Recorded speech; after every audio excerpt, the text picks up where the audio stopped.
Resisting certainty takes courage. To spend years working to solve a problem only to question your solution takes incredible strength.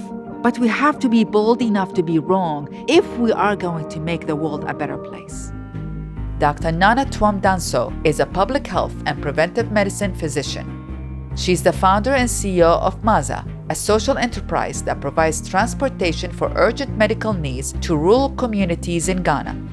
Her previous work in Ghana included serving as director of the nationwide Continuous Quality Improvement Initiative in maternal, newborn, and child health in Ghana.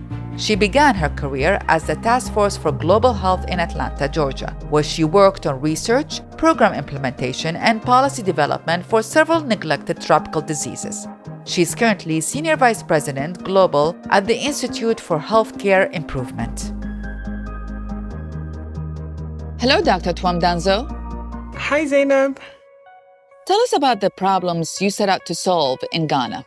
Every year, millions of dollars are being spent on training healthcare workers to provide better quality of care for women in labor. And millions of dollars were also being spent on encouraging women to come to healthcare facilities when labor starts so they can deliver their babies safely there. There was a gap between encouraging women to come to health facility and the health facility providing quality care in the rural areas because so many women lived far away from the facilities. And the few transportation options that were available were also quite expensive. And MAZA set out to address this problem in the middle, transportation that is local and affordable and accessible. What was your initial solution to this problem? The initial solution was tricycle vehicles powered similar to the way a motorcycle would be powered. There was a bed in the back where women could lie down or sit comfortably if they were in labor. The drivers could use the vehicle for a variety of different services for the community, but they were also available on demand when someone was in labor or someone was sick and needed to go to a health facility. Were you certain this was the right approach? We spent several months reviewing the literature to understand the problem, what had been done, where the gaps were. We spent a lot of time at the community level speaking to women and men and community leaders. So we thought we had found something that could work, but we didn't get as much uptake of the service for women in labor or even for sick infants. And we went back to find out why. And what we learned from the families was that the cost of the service was too high for them. And we decided to eliminate the fee.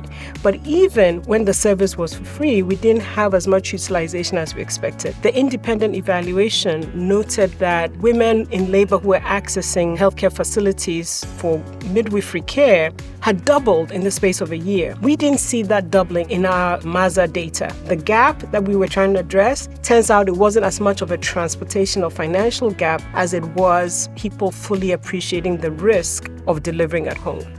What happened initially? We wanted to address a genuine challenge at the community level. And if that challenge wasn't a transportation solution, but rather it was more around community education, health education, behavior change at the community level, and then they would solve the transportation problem, we felt quite good about stopping our service. Thank you, Dr. Tuam Danzo. Sometimes the challenge we face is our certainty in our own solution. But as Dr. Nana Tuam Danzo discovered, sometimes we don't even understand the problem, let alone the solution.